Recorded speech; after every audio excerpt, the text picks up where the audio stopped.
আসসালামু আলাইকুম। আমি শুধু এটুকু বলার জন্য, আমি সারাদিনে যত মিটিং করি, এ পর্যন্ত যত মিটিং করে এসেছি, সবচেয়ে বেশি আনন্দ পাই যখন আপনাদের সঙ্গে এরকম বসার সুযোগ পাই, আলাপ করার সুযোগ পাই। কারণ এখানেই সবাই মিলে বাংলাদেশের প্রকৃত ভবিষ্যৎ রচনা করা হচ্ছে। এটা আমাকে শিহরণ জাগায় যে এরকম একটা কাজে আমি জড়িত হতে পেরেছি, নিজেকে যুক্ত করতে পেরেছি। শুধু আপনাদের কথা শোনার জন্য, এটা কিভাবে আপনারা গাইড করবেন, কোথায় নিয়ে যাবেন। আমাদের উপর দায়িত্ব দেওয়া হয়েছিল সংস্কার করার জন্য।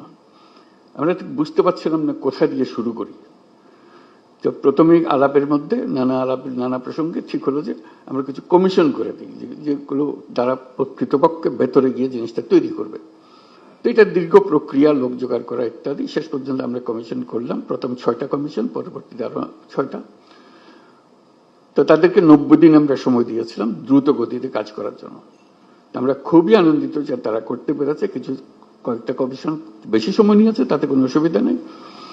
এখন কমিশনের রিপোর্ট আসলো, এরপরে আমরা যে ঐক্যমত্য গঠন করতে চাচ্ছি সেটা কিভাবে হবে, সেটার থেকে একটা আইডিয়া আসলো যে একটা ঐক্যমত্য কমিশন বলে আলাদা একটা কমিশন করি। তো সেটা যে ফলপ্রসূ হয়েছে, সেটা প্রফেসর আলী রিয়াজ সাহেব যখনই আমার সঙ্গে বৈঠক করেন, আমি অত্যন্ত আনন্দিত হই যেভাবে আপনারা সহযোগিতা করেছেন, আনন্দ সহকারে পার্টিসিপেট করেছেন। এটা কেন জানি আমার মনে হয়েছিল যে এটা হয়তো সবার আগ্রহ হবে না, কবে পাশ কাটিয়ে যাবে বা ভেতরে ঢুকতে চাইবে না।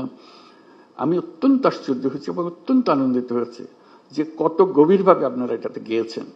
এবং শুধু ওনাদের সঙ্গে, কমিশনের সঙ্গে আলাপ করে না, নিজেদের ভেতরে আলাপ করেছেন এবং আন্তরিকভাবে বুঝে আমাদেরকে বলার চেষ্টা করেছেন, আপনাদের সঙ্গে বিতর্ক করেছেন কমিশনের সঙ্গে। এবং প্রতিবারই যখন প্রফেসর আলী রিয়াজ আমার সঙ্গে কথা বলে, উনি খুব উচ্ছ্বসিত হন। এটা আমাকে অত্যন্ত হৃদয়ে টাচ করে আমাকে, যে এরকম আগ্রহ নিয়ে সবাই যদি আমরা বসি, নিশ্চয়ই একটু ভালো কিছু এর মধ্যে থেকে আসবে। তো আজকে প্রথম পর্ব শেষ হলো, তো সেটা মহা আনন্দের দিন যেটা আমরা করেছি। দ্বিতীয় পর্বে, প্রথম পর্বে আমরা কি করলাম, এটা যত কিছু ইস্যুজ আছে, যত কিছু রিকমেন্ডেশন, সুপারিশ আছে, তার মধ্যে কিভাবে আমরা একমত হলাম, কারা কোনটাতে একমত হলো, সব মিলিয়ে শেষ পর্যন্ত আমরা জুলাই সনদ করব। এইটি হলো আমাদের লক্ষ্য, যেখানে আমরা সবার ঐক্যমত্যগুলো তুলে ধরবো। দ্বিতীয় পর্বে কি হবে, আমি আলী রিয়াজ সাহেবের সঙ্গে আলাপ করছিলাম। দ্বিতীয় পর্বে হলো অনেকগুলো বিষয় আছে, কাছাকাছি এসে গেছি, আরেকটু হলে আমাদের তালিকাতে আরেকটা সুপারিশ যুক্ত হয় ওই ঐক্যমত্যের সুপারিশে। তো এই সুযোগ যেন আমরা হারিয়ে না ফেলি, এই দ্বিতীয় পর্বের আমি যদ্দূর বুঝছি, প্রফেসর আলী রিয়াজ তার ব্যাখ্যা করবেন যে এই আলাপটা নিয়ে যেটুকু তফাৎ ছিল, দূরত্ব ছিল, সেই দূরত্বকে গুছিয়ে এনে যাতে আমাদের জুলাই সনদে বর্তমানে যতগুলো ঐক্যমতের বিষয় আছে তার মধ্যে যে আরো কিছু যোগ করতে পারে, দেখতে সুন্দর লাগবে। জাতীয় একটা সনদ হলো, অনেকগুলো বিষয়ে আমরা একমত হতে পেরেছি। জাতি হিসেবে আমরা গর্বিত জাতি হিসেবে দাঁড়াতে পারে যে আমরা তো এরকম বিভক্তিকরণ প্রক্রিয়ার মধ্যে রাজনীতি সৃষ্টি করিনি। আমরা সৃষ্টি করছি ঐক্যবদ্ধ হওয়ার জন্য, দেশের উন্নতির জন্য, দেশের মঙ্গলের জন্য।